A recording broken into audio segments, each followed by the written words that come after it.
Well, he might be one of the top guys too. I mean, he's if you watch the Four Nations, he was pretty effective. We think he's still got some gas in the tank. He's a dynamic player.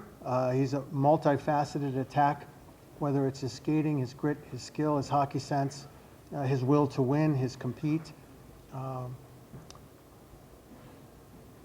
I know him through my experience with Tuukka Rask, who was my client and his teammate and friend, and speaks glowingly of his character.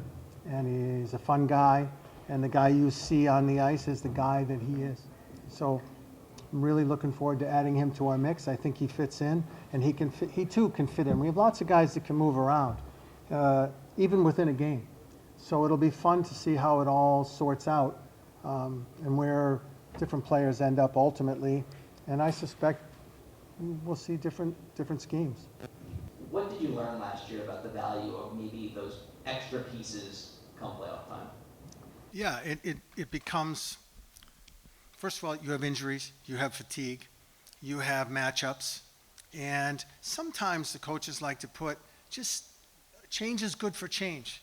Every once in a while, you just want a different look, a different scheme. Maybe, I don't know, you ever move the furniture in your office around, right? Or like it maybe that's a bad parallel, but that's it gives the coaches optionality. And with our team, not only can you go horizontally, but you can go vertically with a lot of these guys who have the ability to play in different places. So it's a tremendous asset. Bill, could you give some insight on the Marchand trade? Was this someone you had looked at for a while? Or, I mean, it came at the last second of the trade deadline, which, so something must have happened there at the end. You know, I don't know what happened. It did happen late. So I've said this a couple times. When you do the pro scouting, obviously, you know who Brad Marchand is, right? I mean, you played against him, and you know him inside out. But our pro scouts, and I think today is also a celebration of the work these men have done. We've built this through pro scouting, and it's tireless. It's controversial. Our meetings are nothing short of a brawl sometimes, but it's passionate people who care about the Florida Panthers, who want to win, who work their tails off, and who are pretty bright. So in the course of your pro scouting, you're constantly evaluating, you're filing reports, and you're ranking, and you could call any GM in the league, I suspect, I'm pretty sure, and ask them about any player in the league, and within a minute, they'll tell you everything you want to know about that player, what their team thinks about him, his strengths, his weaknesses. And so it's an ongoing narrative for each player, and that's our job. So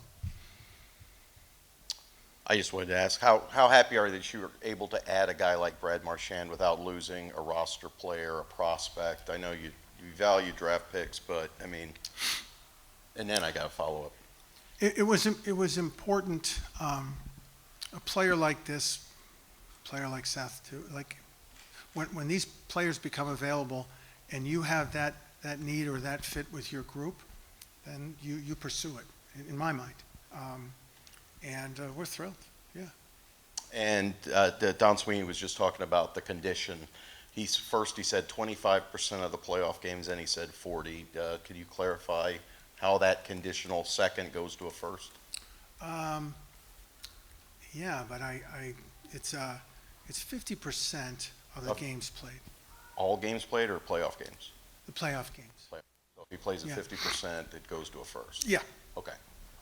And just your forward depth now. Last year we talked about that fourth line where you had five guys kind of, other than Stenlund, rotating in and out. Now you've got two centers and Nosek and Sturm, and I mean, it just looks like you're pretty good. You're pretty happy with. Yeah, we're thrilled with the forward depth, and again, I'll go back and sort of illustrate the nuance here. Is that a lot of those guys can go up, so it gives you the same type of depth and flexibility, a little bit higher in the lineup, which is something I think we enjoy already, right? I don't know what you would characterize. I'll just use Anton as an example. Is he third line guy? Well, he can play with anybody, right? And then we always joke that, well, anybody can be a first line guy, and it's because Barkey can play with anybody. So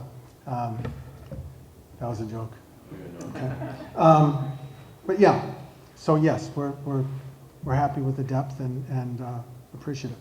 Well, and just kind of adding to what George was referencing, Bill, you already had a team built before the trade deadline that could easily make it back to the cup final. To be able to add depth at the forward position, to be able to add a Seth Jones to the back end, to add depth to the goalie position, how much stronger do you feel this team is to date and even where you guys started at the beginning of the year? Yeah, I think Seth helps in the fact that he's going to be here for a while and then we have him for a term. That's a big part of that equation. It was a tall payment that we made. And we'll see. Like it's I don't know, I said a couple of days ago, it's not necessarily the addition and the total of the value of your assets that determines who wins. It's a team. But we do think that they're character guys, and we spend an awful lot of time making sure that as best we can, we know that as people that they're going to fit into that room, because that's everything. Bill, I want you to touch on the beginning with the goaltender situation, the goaltender department, just the fact that you have seen the track record over the last year since you guys put that together. How much did that help with, obviously Spencer is a big guy to trade away, but just the confidence that you have knowing that they have a track record since they got here, that you can figure out ways that you're going to replace and be able to rebuild that position? Yeah, it's a considerable tool, weapon, luxury that we enjoy. And I think if you look at the goalies who've been here, certainly since I've been here, whether it was Dreege or Alex Lyon or Spence or even Bob, the evolution of all of them to be the best goalies that they can be. And 100% of the credit goes to Lou and Robbie and Leo Luongo and Francois. And yeah, we're lucky, very lucky to have those gentlemen. I wanted to ask you about, in terms of bringing in Brad, and bringing all the moves that you made. A week ago, or a week, 2 weeks ago, completely different situation. Matthew was healthy, salary cap was changed. In terms of like how you had to change your mindset, just after Matthew got hurt and you had different options now, how hard is it to go into like, oh, we're going to go into the trade deadline with this, and then everything changes? You've obviously made a lot of moves in that regard. So I'll go back to the process that we use. You're already prepared for what if and whatever, because you know, like in the course of our meetings, in the course of our discussions, in the course of the weekly pro phone calls, you cover everybody. And so there's a what if you can you do this? When these situations present themselves, what would you do?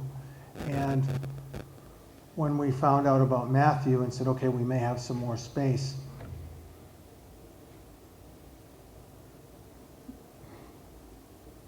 the narrative on each player was already written in our minds. So it was more of a, does this fit? Can that fit? Well, what's the cost? That type of thing.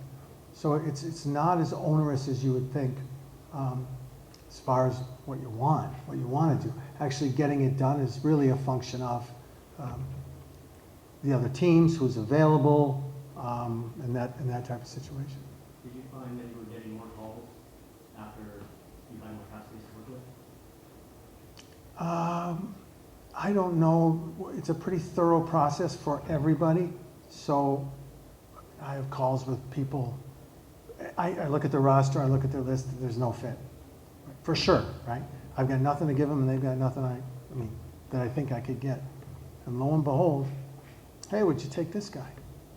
Oh, who knew? So that happens, and that's part of the process as well. Bill, going back to Brad, obviously a big personality, joining a team full of big personalities.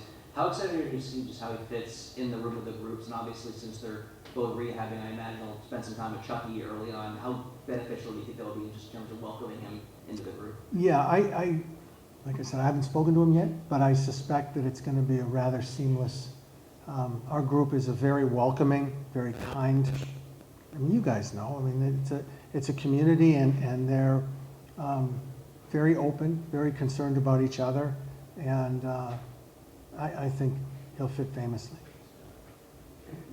Bill, everybody knows your window is now. How much did that plan to you? Okay, we're gonna make some big moves if it works out this trade deadline. Yeah, I mean, you hit it on the head, right? Like if we have this opportunity now and then we have the opportunity to get better and to improve, it's a decision that you make, and some of those picks that are gone later on, we're going to have to replenish or find alternative ways. Our scouts have been very, very adept at finding the free agents, at getting players to replace picks, and we'll continue to do that, and I suspect that we'll work even harder. Thanks, guys, we'll take a few more. As a hockey fan, how much are you looking forward to being in Yeah. that box and watching I can't say I the word, think but all getting of it us- all stirred up. I mean, I think all of us are just looking forward to seeing, on the heels of the Four Nations, and you saw Sam Bennett and Marcy play together, and it's great for the sport, right? Like it's exciting, it's fun, and probably all of you, I would think, when you think about the hockey side of it and the fan side of it, the romantic love of the game, you smile and you're like, this is going to be pretty fun.